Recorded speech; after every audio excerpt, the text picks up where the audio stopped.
uJesu uthi ongivuma phambi kwabantu nami ngamvuma phambi kwaBaba naphambi kwey'ngilosi. uJesu akasho hlasimpe uma ngabe umvuma nje uhleli la nabantu ungonakele lutho. Usho uma ngabe kukhona isixuku sabantu abanemiqondo emibili ephikisanayo, abanye abakhuluma kabi ngaye, lapho uma ungenelela uJesu umvuma phambi kwabantu, uJesu uyajabula. Uma uzoma esixukwini ukhulume ngayo uJesu uyajabula.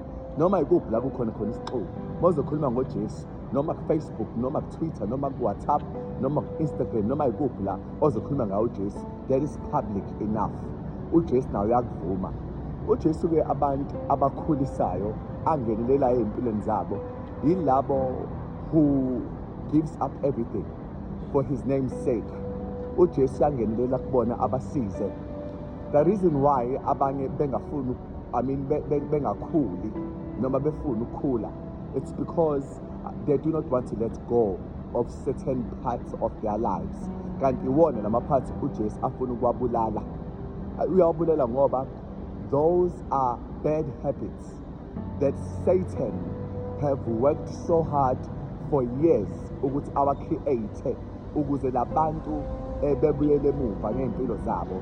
uJesu, by saying give up everything and follow him, yingoba uyazi ukuthi eventually uma uhamba endleleni yakhe unomoya wakhe, you are bound to change.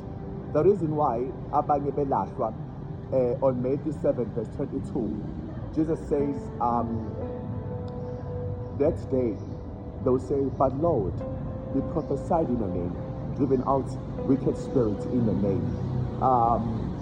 uJesu would say, depart from me, you workers of iniquity, I've never known you. uJesu la uphika abantu ababethi bamsebenzela. Yazi, one of the reasons why labantu baphika uJesu ingoba abashintshanga intando bengayigcini, bebengakwazi ukuphuma as much as bebekwazi ukukhuluma ukwenza lento le ayifunayo, okuyiyona umthelela we-character yakhe. Umoya kaJesu yiwona influence i-character yakho. Wona-ke umoya bebengawu-obey.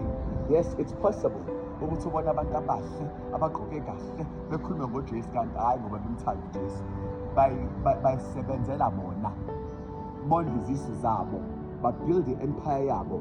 That is why there are many dominations in churches today. These are the people who claims are working for Jesus, but one day uNkulunkulu would say, I never known you. Hlasimpe bona-ke bangenisa abantu abaningi embusweni, bona bangangena simply because bebengafuni uNkulunkulu acknowledge ey'mpilweni zabo. So you coming out in an open, umvuma uJesu ngeqiniso elimsulwa, uJesu naye takes charge to work in your character ukuze uzoba umuntu ophilile, oyi-embodiment yamoya engcwele. Umoya engcwele uyabonakala-ke kumuntu, umuntu onomoya engcwele uyabonakala, akaphikwa. Umbone sale indlela ahamba ngayo, indlela ayiyona ishaya ivangeli yonke indawo. Amen.